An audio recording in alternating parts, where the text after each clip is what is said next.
नमस्कार विद्यार्थी मित्रों, देखते हैं पार्ट 1 चैप्टर नंबर 4 बीमा सेवा संबंधी पत्र इंश्योरेंस लेटर्स। इंश्योरेंस के बारे में आप सभी अच्छी तरह से जानते हैं कि इंश्योरेंस क्या चीज़ है। आज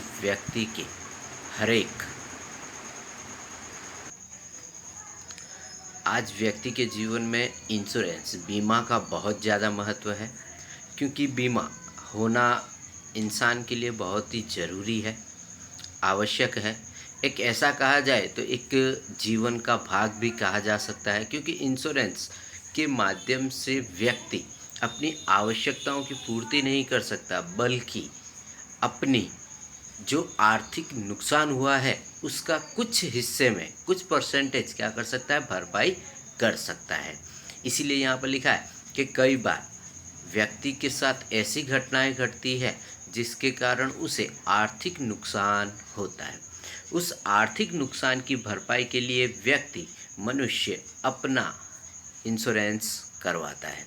अपने साथ साथ मनुष्य का इंश्योरेंस, इसके अलावा गाड़ी का इंश्योरेंस, मकान का इंश्योरेंस, माल सामान का इंश्योरेंस, कंपनी का इंश्योरेंस, मशीनों का इंश्योरेंस, यानी हर चीज़ का इंश्योरेंस आज के व्यक्ति अपने जीवन में कराते हैं, ताकि आर्थिक रूप से अगर किसी भी प्रकार का नुकसान हो तो उसकी भरपाई वहाँ से की जा सके।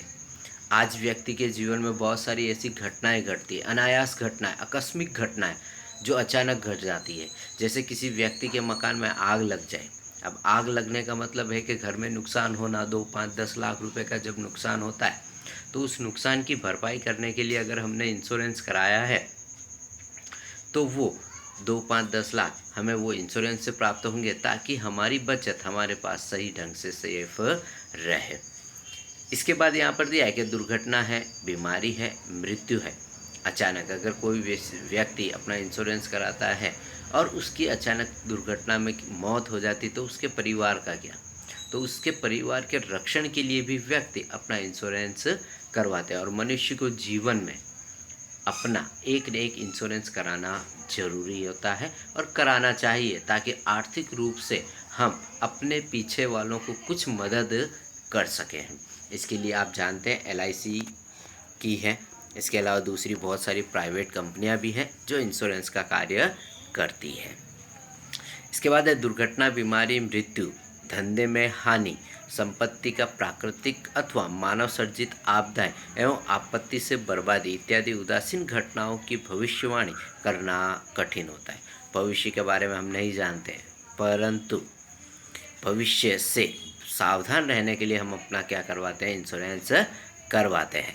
इसलिए इन सब के लिए पूर्व विचार करना जरूरी होता है। संभवित आर्थिक हानि का सामना करने हेतु दूरदर्शी आयोजन अर्थात बीमा व्यक्ति को आर्थिक रूप से भरपाई, हम पूरे जीवन रूप में भरपाई नहीं कर सकते, पर आर्थिक रूप से कुछ हिस्सों में मदद कर सकते हैं। इसे हम लोग इंश्योरेंस कहते हैं।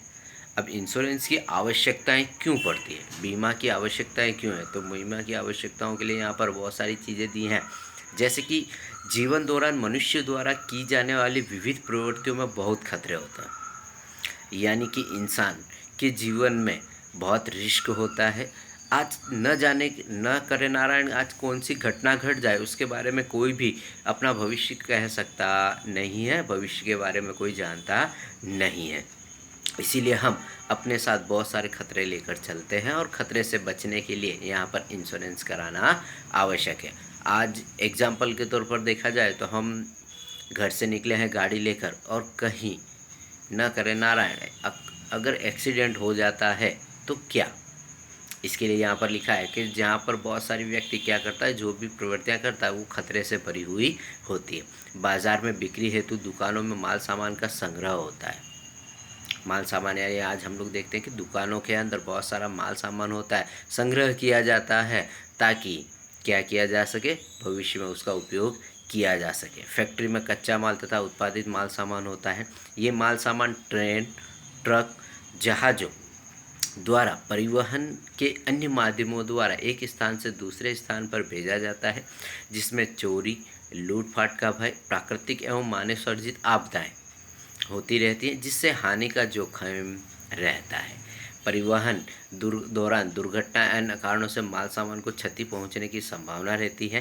धंधा व्यापार की प्रक्रिया संभालने वाले मनुष्य के जीवन में बीमारी, दुर्घटना, अकाल मृत्यु का भय हमेशा सताता रहता है। अकाल मृत्यु यानी उसका कोई समय होता नहीं है, कभी भी कहीं भी किसी भी वक्त ये आ सकती है।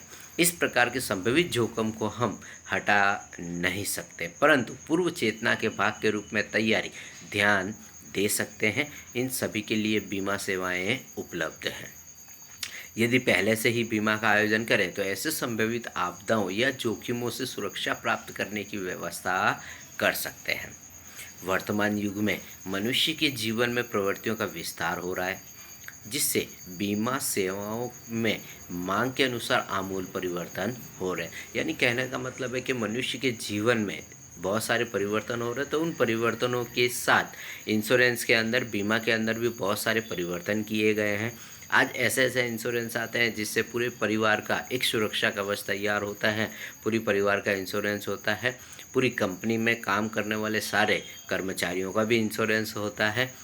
उस तरह से नई नई जैसे जैसे परिवर्तन हो रहा है, समय जीने की परिवर्तन हो रहा है, उसी तरह से ही यहाँ पर इंश्योरेंस कंपनियाँ भी अपने प्लान के अंदर कुछ न कुछ परिवर्तन करती रहती हैं।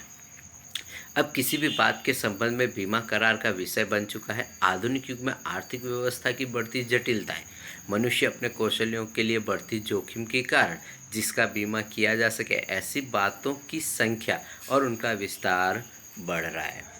ऐसी बातों का यानी धीरे धीरे विस्तार बढ़ रहा है। जैसे गायक अब अपनी आवाज़ का बीमा ले सकते हैं, गायक कलाकार क्या कर सकते हैं, अपनी आवाज़ का बीमा ले सकते हैं, यानी सिंगिंग का बीमा ले सकते हैं कि ना करें नारायण कभी कोई घटना घट जाए और वो गाना नहीं गा सकते, उसकी आवाज़ ख़राब हो जाए, तो उसके लिए भी कंपनी क्या कर सकती है, उन्हें बीमा देती है। इसी तरह से नृत्यकार उनके पैरों का बीमा ले सकते हैं, जिससे जब उसके गाने अथवा नृत्य कौशल में दुर्घटना से बंद हो जाए या समाप्त हो जाए, बीमा कंपनी उनके द्वारा लिए गए बीमा की राशि चुकाती है। इसलिए वर्तमान समय में बीमा सेवा एक महत्वपूर्ण भूमिका अदा करती है। बीमा सेवा एक ऐसी व्यवस्था है जिसके द्वारा दुर्घटना से होने वाली हानि के समक्ष क्षतिपूर्ति मिल सकती है।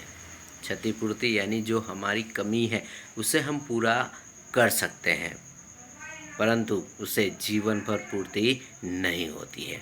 उसके अनुसार बीमा लेने वाला व्यक्ति संस्था को बीमा धारक इंश्योर्ड कहा जाता है। बीमा सेवा देने वाली कंपनी संस्था को बीमा देने इंश्योर वाला कहा जाता है। बीमा सेवा को उसकी प्राथमिक लाक्षणिकताओं की दृष्टि से विचार करें तो समझेंगे कि यह एक ऐसी प्रक्रिया है जिसमें बीमा धारक जोखिम की गंभीरता का अनुमान करके बीमा लेता है।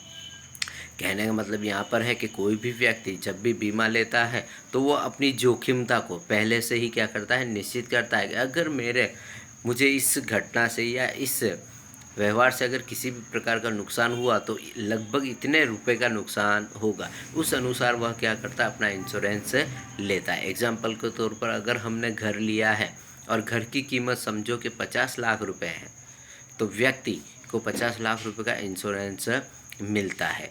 पर पूरे के पूरे जब दुर्घटना घटती है तो उस दुर्घटना के अंदर मकान में जितना भी नुकसान हुआ है उस अनुसार उसे क्या मिलता है, इंश्योरेंस के पैसे मिलते हैं।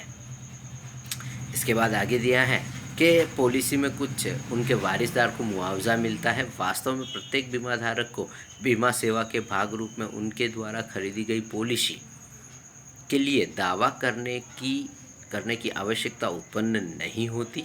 फिर भी बीमा सेवा द्वारा जोखिम के समक्ष प्राप्त सुरक्षा गारंटी एक बड़ी सहायता कही जाएगी। बीमा एक सुरक्षा है जो अनिश्चितता के कारण होने वाले संभावित वित्तीय हानि से सुरक्षा प्रदान करती है। बीमा यह बीमा धारक और बीमा देने वाले के बीच एक करार है। इसको ध्यान रखिएगा।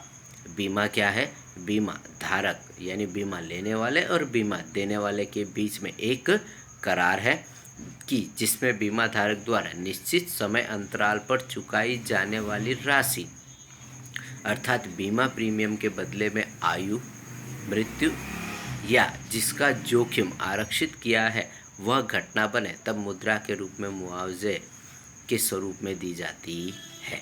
इस प्रकार जो बीमा धारक नियमित रूप से प्रीमियम की राशि भरे उसे सुरक्षा और गारंटी का साथ रहता है।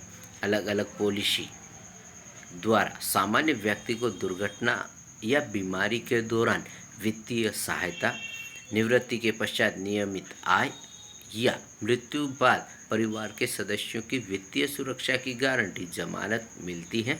हानि, नुकसान या अचानक आई आपदा की चिंता में से व्यापारी को मुक्ति मिल सकती है। यानी यहाँ पर कहा गया है कि इंश्योरेंस किस लिए कराना चाहिए, तो जितना वो प्रीमियम भरता है उस प्रीमियम के साथ ही उसे सुरक्षा और गारंटी दी जाती है।